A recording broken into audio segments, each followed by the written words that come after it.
شیخ الحدیث مفتی الیاس زکریا حفظہ اللہ کے دینی اور اصلاحی بیانات سے باخبر رہنے کے لیے مفتی الیاس زکریا آفیشیل یوٹیوب چینل کو سبسکرائب کریں اور بیل آئیکن پہ کلک کرنا نہ اللہ رب العزت کے پیارے نبی حضرت محمد الرسول اللہ صلی اللہ علیہ وسلم کے امت کے اوپر جو حقوق ہیں ان میں سے ایک بہت بڑا حق اللہ کے نبی سے سچی محبت ہے۔ جس شخص کو اللہ کے نبی سے سچی محبت نہ ہو اور یہ محبت ہر چیز پر غالب نہ ہو، اس کے والد پر، اس کی اولاد پر، اس کے گھر والوں پر، اس کے کام کاج پر، زندگی کے ہر قابل محبت چیز پر اللہ کے نبی کی محبت غالب نہ ہو تو ایمان مکمل نہیں۔ اور اللہ کے نبی کی محبت کے کچھ ایسے اسباب ہیں جو کسی بھی انسان میں پائے جائیں تو انسان ان سے محبت کرتا ہے۔ کسی سے محبت حسن و جمال کی وجہ سے ہوتی ہے، اللہ کے نبی کا حسن سب سے زیادہ تھا۔ کسی کی محبت اس کے کچھ کمالات کی وجہ سے ہوتی ہے، کسی سے محبت اس کی رشتہ داری کی وجہ سے ہوتی ہے، اور کسی سے محبت اس کے احسانات کی وجہ سے ہوتی ہے۔ اور یہ چاروں باتیں، چاروں اسباب محبت اللہ کے نبی صلی اللہ علیہ وسلم میں اعلیٰ درجے کے پائے جاتے تھے، جن میں سے ایک بہت تفصیلی جو موضوع ہے وہ اللہ کے نبی کے کمالات ہیں، وہ آپ کے معجزات ہیں، وہ آپ کے وہ عاجز کرنے والے کام جو امت نہیں کر سکتی، کوئی بڑے سے بڑا ولی نہیں کر سکتا۔ اور یہ اللہ کے نبی کی نہ صرف نبوت کی علامات تھیں بلکہ یہ اس بات کا بھی تقاضا کرتی ہیں کہ ہم اللہ کے نبی صلی اللہ علیہ وسلم سے سچی محبت کریں۔ معجزات کا بیان گزشتہ جمعے سے چل رہا تھا، آج بھی کچھ معجزات کا ذکر مقصود ہے تاکہ ہمیں ہمارے نبی کی شان پتہ چلے، ہمارے نبی کی شان کتنی اونچی تھی اور کتنے عظیم کمالات کے حامل تھے، جن میں سے ایک معجزہ اللہ کے نبی صلی اللہ علیہ وسلم کا مکہ مکرمہ میں ظاہر ہوا، اور مکہ کے کافروں نے پکا ارادہ کر لیا کہ اللہ کے نبی کو معاذ اللہ قتل کرنا ہے، اور اس ارادے سے وہ رات کے وقت چلے اور انہوں نے یہ ترکیب سوچی کہ سب مل کر حملہ کر دیں گے۔ اور ایک دن اسی ارادے سے وہ سب آپ کا انتظار کر رہے تھے، جب اللہ کے نبی صلی اللہ علیہ وسلم رات کے وقت نکلے اور ان کے پاس سے آپ گزرے تو ان کے ایک ساتھی کا بیان ہے کہ ایک خطرناک چیخ کی آواز آئی جس سے ہم سب بے ہوش ہو کر گر پڑے، اور اللہ کے نبی صلی اللہ علیہ وسلم عافیت کے ساتھ بیت اللہ پہنچ گئے اور آپ نے عبادت کر لی۔ اگلے دن پھر ہم اللہ کے نبی پر حملے کے ارادے سے چلے تو صفا مروہ کی پہاڑیاں ہمارے سامنے آ گئی اور ہم اللہ کے نبی صلی اللہ علیہ وسلم تک پہنچ نہ پائے۔ یہ طبرانی شریف کے اندر یہ روایت موجود ہے، بہت مستند ہے۔ تو پہاڑ بھی اللہ کے نبی کے اعزاز میں حرکت کر رہے ہیں اور یہ آپ کا معجزہ ظاہر ہوا۔ اسی طریقے سے ایک مرتبہ عمران بن حسین کی روایت ہے کہ حضرت فاطمہ رضی اللہ عنہا اللہ کے نبی کے سامنے آئیں اور وہ بھوک کی شدت کی وجہ سے بہت زیادہ پریشان تھی، اور اللہ کے نبی نے جب دیکھا تو بھوک کی وجہ سے ان کا چہرہ زرد ہو گیا تھا۔ تو آپ علیہ السلام نے حضرت فاطمہ کے سینے پر ہاتھ رکھ دیا اور اللہ سے دعا کی کہ اے بھوکوں کے پیٹ بھرنے والے اور نیچوں کو اونچا کرنے والے اللہ، فاطمہ بنت محمد کو بلندی دے دے اور ان کی اس تکلیف کو دور کر دے۔ عمران کہتے ہیں کہ میں نے دیکھا کہ حضرت بی بی فاطمہ رضی اللہ عنہا کا جو چہرہ بھوک کی وجہ سے زرد ہو گیا تھا وہ بالکل سرخ ہو گیا اور چمکدار ہو گیا اور ان کی بھوک جاتی رہی۔ اور فرماتے ہیں کہ پھر میں ایک دن حضرت فاطمہ کی خدمت میں حاضر ہوا تو انہوں نے مجھ سے فرمایا کہ اللہ کے نبی نے جس دن میرے لیے دعا کی اس کے بعد سے پھر کبھی مجھے بھوک نے تکلیف نہیں دی۔ اسی طریقے سے آپ علیہ السلام کے بالوں کی بھی عجیب برکات تھی۔ حضرت خالد بن ولید رضی اللہ عنہ جو سیفم من سیوف اللہ کہلاتے تھے، اللہ کی تلواروں میں سے ایک تلوار۔ اللہ کے نبی کے کچھ بال انہوں نے اپنی ٹوپی کے اندر سی دیے تھے، اور وہ ٹوپی پہن کر جس لڑائی میں وہ جاتے تھے اللہ انہیں فتح نصیب فرماتے تھے۔ بیہقی شریف میں یہ روایت موجود ہے۔ اسی طریقے سے آپ علیہ السلام کا ایک معجزہ فتح مکہ کے موقع پر ظاہر ہوا۔ اللہ کے نبی صلی اللہ علیہ وسلم بیت اللہ کے اندر جب داخل ہوئے تو 360 بت تھے۔ اب 360 بتوں کو ایک ایک کر کے گرانا بڑا مشکل کام تھا، وقت بھی بہت مختصر تھا۔ اللہ کے نبی صلی اللہ علیہ وسلم کے دست مبارک میں ایک لاٹھی تھی، اور آپ علیہ السلام نے ان بتوں کو اشارہ کیا، اور یہ آیت آپ پڑھتے رہے، جاء الحق وزہق الباطل ان الباطل کان زہوقا۔ حق آ گیا اور باطل مغلوب ہو گیا، باطل کا نام و نشان مٹ گیا، اور وہ بت گرتے جاتے۔ لکڑی سے جس طرف اشارہ آپ کرتے وہ بت اندھا ہو کر گر پڑتا، یہاں تک کہ ان بتوں میں سے کوئی بھی باقی نہیں رہا۔ اسی طریقے سے اللہ کے نبی صلی اللہ علیہ وسلم کے معجزات میں ایک بہت عظیم مثالیں ملتی ہیں پانی کی کثرت کی۔ چنانچہ ایک سفر میں حضرت جابر رضی اللہ عنہ فرماتے ہیں کہ وضو کا پانی اللہ کے نبی صلی اللہ علیہ وسلم نے منگوایا، تو انہوں نے قافلے میں بہت پانی ڈھونڈا، پانی نہیں ملا۔ ایک انصاری صحابی تھے، اللہ کے نبی کے بڑے عاشق تھے، وہ اللہ کے نبی صلی اللہ علیہ وسلم کے لیے پینے کا کچھ پانی الگ سے ٹھنڈا کر کے رکھتے تھے۔ چنانچہ حضرت جابر رضی اللہ عنہ نے حضور کو اطلاع دی، تو آپ علیہ السلام نے ان سے برتن منگوایا اور ہاتھ میں لے کر پڑا، اور اس برتن کو ہاتھ سے پھر دھویا۔ پھر آپ علیہ السلام نے تھال منگوایا، بڑا سا تھال، اور آپ نے اپنا ہاتھ مبارک بڑھایا، انگلیاں پھیلائی، اور ان کو تھال کے اندر رکھ کر حضرت جابر کو حکم دیا کہ بسم اللہ کہہ کر آپ کے ہاتھ پر وہ تھوڑا سا پانی گرائیں۔ حضرت جابر کا بیان ہے کہ میں نے پانی ڈالنا شروع کر دیا، تو آپ علیہ السلام کی انگلیوں کے درمیان سے میں نے پانی کو نکلتے ہوئے دیکھا، اور سب لوگ سیراب ہو گئے، اس ایک تھال سے سارے لوگ سیراب ہو گئے، اور سب نے اپنی ضرورت پوری کی۔ تو آپ علیہ السلام نے اس کے اندر سے پھر ہاتھ نکال لیا تو تھال بھرا کا بھرا رہ گیا۔ یہ پینے کا واقعہ ہے۔ اور وضو کے حوالے سے بھی ایک دن اللہ کے نبی صلی اللہ علیہ وسلم مقام زہرہ پر تھے، اور عصر کا وقت تھا، اور 300 صحابہ اللہ کے نبی صلی اللہ علیہ وسلم کے ساتھ تھے۔ تو آپ علیہ السلام کے لیے جب صحابہ نے پانی تلاش کرنا شروع کیا کہ اللہ کے نبی بھی وضو کر لیں اور صحابہ بھی وضو کر لیں، تو ایک چھوٹا سا برتن ملا جس میں اللہ کے نبی صلی اللہ علیہ وسلم نے اپنا دست مبارک ڈال دیا۔ لوگ دیکھ رہے تھے کہ آپ کی انگلیوں سے پانی نکل رہا ہے، اور اس پانی سے 300 صحابہ نے وضو کر لیا۔ اسی طریقے سے حضرت عمر بن شعیب سے روایت ہے کہ آپ علیہ السلام کے چچا ابو طالب نے اللہ کے نبی سے مقام ذو المجاز میں کہا کہ مجھے پیاس لگ رہی ہے اور میرے پاس پانی نہیں۔ اللہ کے نبی صلی اللہ علیہ وسلم سواری پر سے اترے اور پاؤں مبارک کو آپ نے زمین پر مار دیا تو پانی جاری ہو گیا۔ آپ نے اپنے چچا سے فرمایا کہ پانی پی لیں۔ تو یہ پانی کے مختلف سفر میں واقعات بے شمار اس کے علاوہ بھی ہیں۔ اللہ کے نبی کی دعا سے، آپ کے لعاب سے، آپ کی انگلیوں سے پانی بہہ رہا ہے اور صحابہ استفادہ کر رہے ہیں۔ اسی طریقے سے کھانے میں بھی بہت دفعہ برکتیں ظاہر ہوئی۔ ایک دفعہ اللہ کے نبی صلی اللہ علیہ وسلم نے ارادہ کیا کہ صفہ کے جو طلباء ہیں، جو صحابہ ہیں، جن میں خاص کر حضرت ابو ہریرہ رضی اللہ عنہ تھے، تو آپ نے حضرت ابو ہریرہ سے فرمایا کہ سب ساتھیوں کو بلا لو، جتنے صفہ کے تمہارے ساتھی ہیں سب کو بلا لو۔ تو حضرت ابو ہریرہ فرماتے ہیں کہ میں نے سب کو جمع کر لیا، ایک پیالہ آپ نے ہمارے سامنے رکھا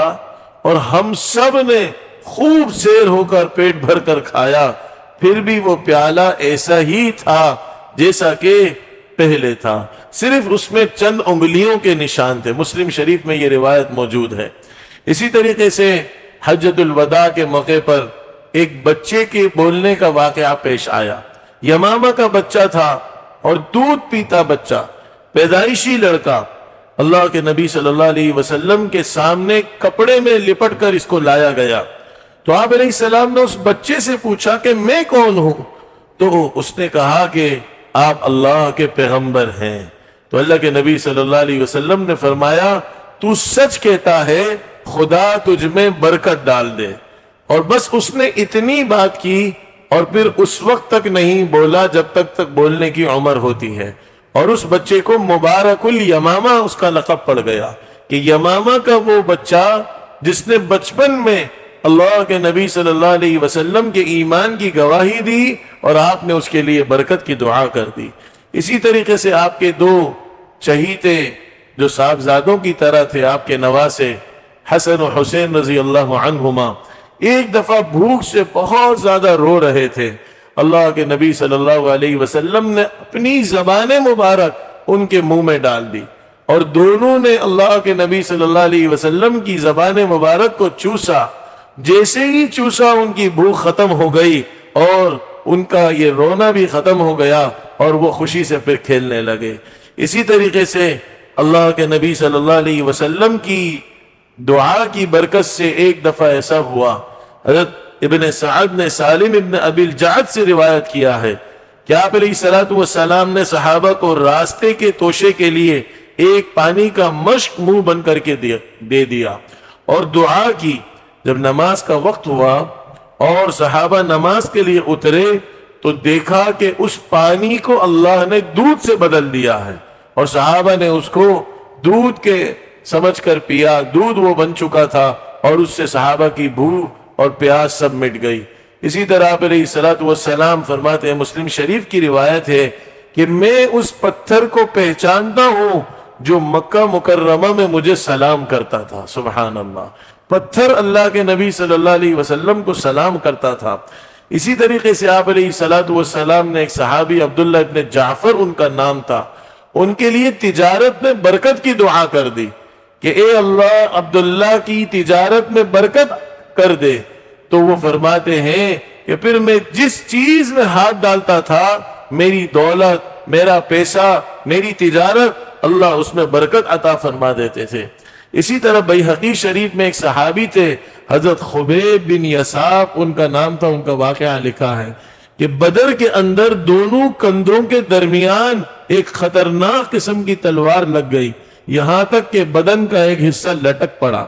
اللہ کے نبی صلی اللہ علیہ وسلم نے ان کے بدن کو ملایا اور کچھ پڑھ کر دم فرما دیا تو وہ فوراً ایسا اچھا ہو گیا کہ پھر ان کو کبھی تکلیف نہیں ہوئی. اسی طریقے سے جانوروں کے متعلق بھی کچھ معجزے اللہ کے نبی صلی اللہ علیہ وسلم کے ظاہر ہوئے. حضرت جعیل اشجعی فرماتے ہیں کہ میں اللہ کے نبی صلی اللہ علیہ وسلم کے ساتھ ایک جہاد کے سفر میں جا رہا تھا تو میں ایک دبلی پتلی کمزور گھوڑی پر سوار تھا اور اس وجہ سے پورے لشکر سے میں بالکل پیچھے تھا کیونکہ وہ گھوڑی سب سے زیادہ سست رفتار تھی. اللہ کے نبی صلی اللہ علیہ وسلم نے میرا حال پوچھا کہ تم کیوں پورے لشکر سے الگ ہو رہے ہو؟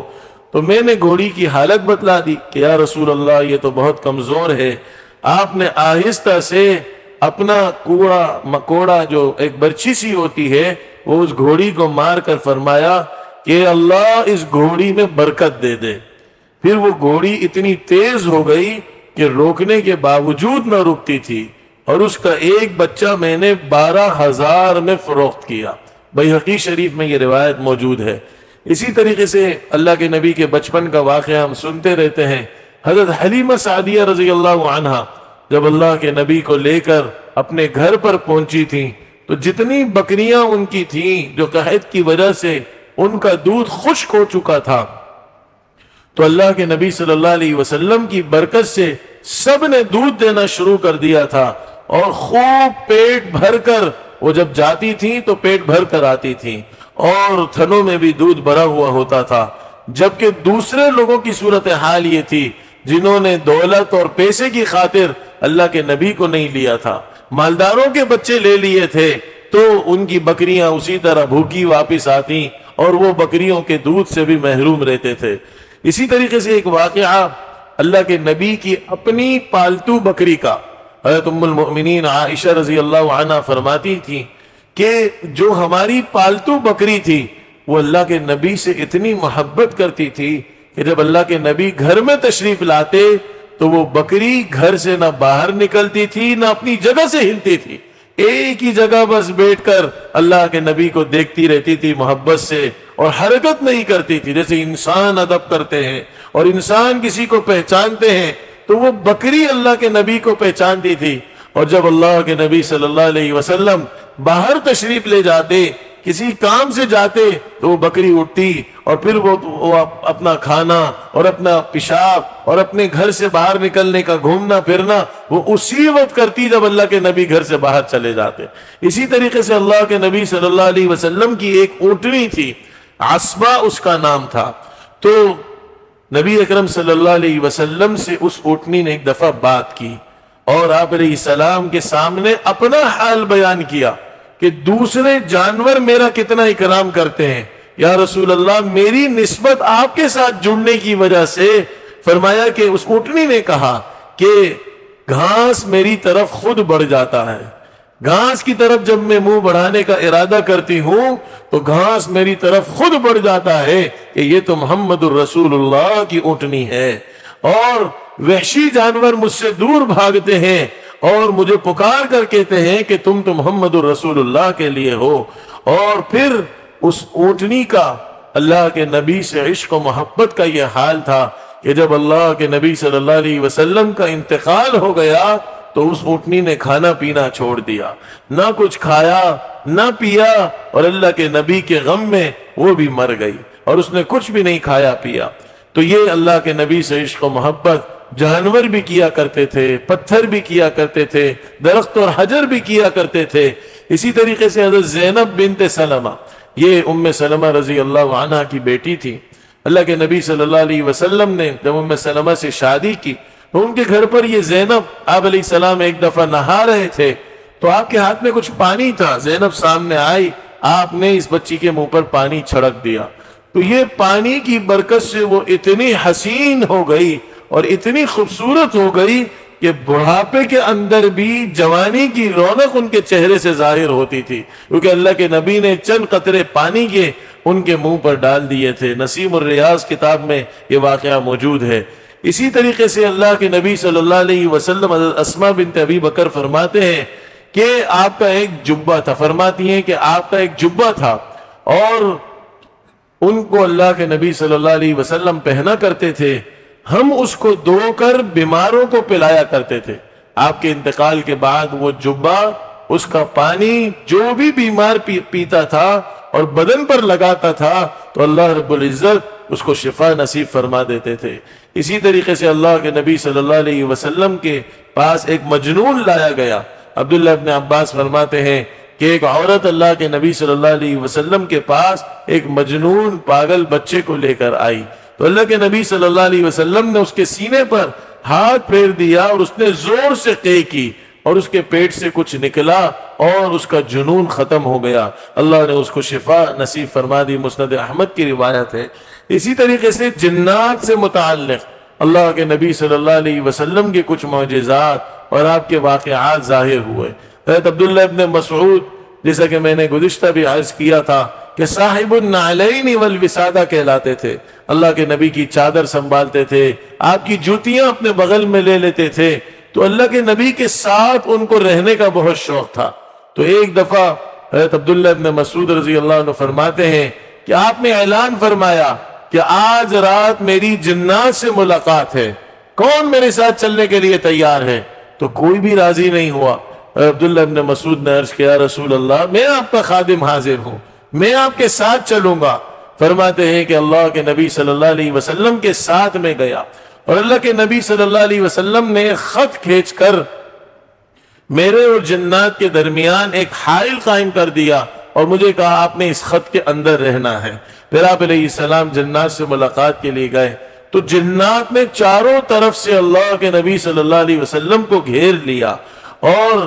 جنات کے گھیرنے کے بعد میرے اور اللہ کے نبی کے درمیان وہ جنات کی جماعت آ گئی۔ تو پھر عبداللہ ابن مسعود فرماتے ہیں کہ آپ علیہ الصلوۃ والسلام نے، میں نے سنا کہ آپ علیہ السلام نے اپنا ایک معجزہ ان کے سامنے ظاہر کیا، اور جنات کو جب دعوت دی تو انہوں نے کہا کہ ہم آپ کے حق میں اس وقت تک گواہی نہیں دیں گے جب تک یہ درخت جو سامنے ہے یہ آپ کے حق میں گواہی نہ دے دے۔ اور ایک درخت قریب ہی تھا۔ آپ علیہ الصلوۃ والسلام نے فرمایا کہ اگر یہ درخت گواہی دے دے تو تم کیا مان جاؤ گے؟ انہوں نے کہا ہاں، پھر ہم مان جائیں گے۔ تو آپ علیہ السلام نے اس درخت کو بلایا اور وہ درخت چلتے ہوئے آیا اور درخت نے گواہی دی، تو وہ سارے کے سارے جن اللہ کے نبی صلی اللہ علیہ وسلم پر ایمان لے کر آ گئے۔ بیہقی شریف میں یہ روایت موجود ہے، اور آج بھی مکہ مکرمہ میں اس درخت کی جگہ پر مسجد شجرہ بنی ہوئی ہے۔ تو صفا مروہ سے جنت المعلی قبرستان کی طرف جاتے ہیں تو قبرستان کے ساتھ مسجد جن ہے اور مسجد رایا، یہ دو مسجدیں ہیں، لیکن سیدھے ہاتھ پر جو مسجد ہے وہ مسجد شجرہ، وہ درخت وہاں سے چل کر آیا اور اس نے اللہ کے نبی صلی اللہ علیہ وسلم کے حق میں گواہی دی کہ میں گواہی دیتا ہوں کہ یہ اللہ کے بندے اور اس کے رسول ہیں۔ اسی طریقے سے آپ علیہ السلام کی جنات سے جو ملاقات ہے، کتابوں میں اس کے واقعات 6 دفعہ ملاقات کے ثابت ہوتے ہیں۔ 6 مرتبہ جنات کے پاس اللہ کے نبی گئے یا جنات آپ کے پاس تشریف لائے۔ تو اس میں پہلی مرتبہ مکہ مکرمہ میں یہ واقعہ پیش آیا، اور حرا پہاڑی پر جنات سے آپ کی ملاقات ہوئی، اور یہ واقعہ اس طرح پیش آیا کہ اللہ کے نبی اچانک غائب ہو گئے۔ صحابہ آپ کو ڈھونڈنے کے لیے نکلے اور مختلف جگہوں پر گئے، لیکن میدانوں میں، پہاڑوں کی گھاٹیوں میں اللہ کے نبی صلی اللہ علیہ وسلم کو نہ پایا۔ جب صبح ہوئی تو آپ علیہ السلام حرا پہاڑی کے پاس سے تشریف لائے، اور آپ نے فرمایا کہ مجھے جنات نے بلایا تھا، خصوصی دعوت پر بلایا تھا، اور میں ان کے ساتھ گیا اور میں نے جنوں کو قرآن سنایا۔ ابو داؤد شریف میں یہ واقعہ موجود ہے۔ عبداللہ ابن مسعود فرماتے ہیں کہ اس مرتبہ کوئی بھی شخص اللہ کے نبی صلی اللہ علیہ وسلم کے ساتھ نہیں تھا۔ اب اس سے پتہ چلتا ہے کہ ہمارے نبی جس طرح انسانوں کے نبی ہیں، جنات کے بھی نبی ہیں۔ اور یہ قرآن مجید کی آیت، یا معشر الجن والانس ان استطعتم فبأي آلاء ربكما تكذبان، اللہ دونوں سے خطاب کر کے فرما رہے ما خلقت الجن والانس الا ليعبدون، میں نے جنات کو بھی اپنی عبادت کے لیے بنایا، انسانوں کو بھی اپنی عبادت کے لیے بنایا۔ اور جنات اور انسان دونوں کو خطاب کر کے اللہ نے سورہ رحمان کے اندر آیتیں اتاری ہیں۔ تو اللہ کے نبی نے باقاعدہ ان کو دعوت دی، اور جنات نے اللہ کے نبی کا جو کلام سنا اور اپنی قوم کو جا کر بتلایا، جس پر سورہ جن کی آیتیں بتلا رہی ہیں۔ تو یہ اللہ کے نبی صلی اللہ علیہ وسلم نے جس طرح دعوت انسانوں کو دی، تو مکہ مکرمہ میں اس طرح حرا پہاڑی پر جا کر جنات نے خصوصی طور پر آپ کو بلایا، آپ گئے، قرآن سنایا، سب مسلمان ہو گئے۔ یہ آپ کا بہت بڑا معجزہ تھا۔ اور دوسری مرتبہ جنات نے آپ علیہ السلام کی خدمت میں حجون مقام پر حاضری دی۔ اور تیسری مرتبہ 2 دفعہ جو حضرت عبداللہ ابن مسعود ساتھ تھے، وہ مکہ مکرمہ کے بلند پہاڑوں پر، جس کا قصہ میں نے عرض کیا۔ اور چوتھی مرتبہ بقیع غرقد میں جنات ایک دفعہ بقیع کے قبرستان میں اللہ کے نبی صلی اللہ علیہ وسلم سے ملاقات ہوئی۔ عبداللہ ابن مسعود فرماتے ہیں مکہ مکرمہ میں ایک دفعہ جب آپ نے فرمایا تھا کون میرے ساتھ چلے گا، اور مدینہ منورہ میں بقیع غرقد میں، ان دونوں دفعہ میں اللہ کے نبی صلی اللہ علیہ وسلم کے ساتھ تھا۔ 5ویں مرتبہ مدینے سے باہر آپ کے ساتھ ایک صحابی تھے عبداللہ ابن زبیر، آپ نے جنات سے ملاقات کی۔ اور 6ٹھی مرتبہ ایک سفر میں جنات آپ کے سامنے حاضر ہو گئے، اور حضرت بلال رضی اللہ عنہ اس وقت اللہ کے نبی صلی اللہ علیہ وسلم کے ساتھ تھے۔ تو یہ جنات سے متعلق یہ واقعات ہمیں بتلا رہے ہیں کہ جتنی بھی مخلوقات، معجزات سے ہمیں یہ پتہ چلا کہ جس طرح انسانوں نے اللہ کے نبی صلی اللہ علیہ وسلم کے اوپر اپنی جانوں کو نچھاور کیا، آپ کی بات کو مانا، قرآن کو سن کر ایمان لے کر آ گئے، تو جنات نے بھی آپ کی قدر کی، انہوں نے بھی آپ کو اللہ کا نبی مانا، انہوں نے بھی قرآن سن کر ایمان لے کر آئے، انہوں نے بھی اپنے عقیدے کو درست کیا، انہوں نے بھی کہا کہ اس سے پہلے ہم سمجھتے تھے کہ ہم غیب کی باتیں جانتے ہیں، انہوں نے اس بات کا دعویٰ کیا کہ انا من المسلمون و من القاسطون، ہم میں سے کچھ لوگ ایسے ہیں جو اللہ کے فرما بردار ہیں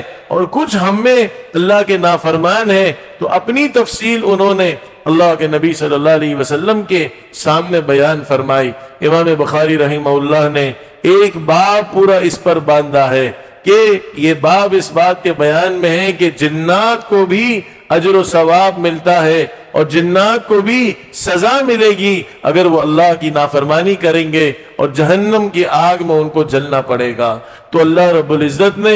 انسان کو یہ فضیلت نصیب فرمائی کہ انسانوں میں نبی بھیجا، اور انسانوں میں ہمارے نبی حضرت محمد الرسول اللہ صلی اللہ علیہ وسلم کو بھیجا۔ قیامت تک کے لیے انسانوں کے بھی اللہ کے نبی نبی ہیں اور جنات کے لیے بھی نبی ہیں اور درختوں کے لیے بھی نبی ہیں اور پتھروں کے لیے بھی نبی ہیں اور جانوروں کے لیے بھی نبی ہیں، اور تمام مخلوقات اللہ کے نبی کی نبوت کو مان رہی، آپ سے محبت کر رہی۔ تو انسان کا فرض بنتا ہے کہ اللہ کے نبی صلی اللہ علیہ وسلم سے سچی محبت، جب یہ اشرف المخلوق ہے اور اللہ کے نبی انسانوں میں آئے ہیں تو سب سے زیادہ یہ اللہ کے نبی کو پہچاننے والا ہو۔ جب دوسری مخلوقات اللہ کے نبی کو پہچان کر آپ سے عشق و محبت کا ثبوت دے رہی ہیں تو اللہ سے دعا ہے بھائی اللہ ہم سب کو اپنے محبوب صلی اللہ علیہ وسلم کا سچا عاشق بنائے اور آپ کی اتباع میں زندگی گزارنے کی اللہ ہم سب کو توفیق نصیب فرمائے۔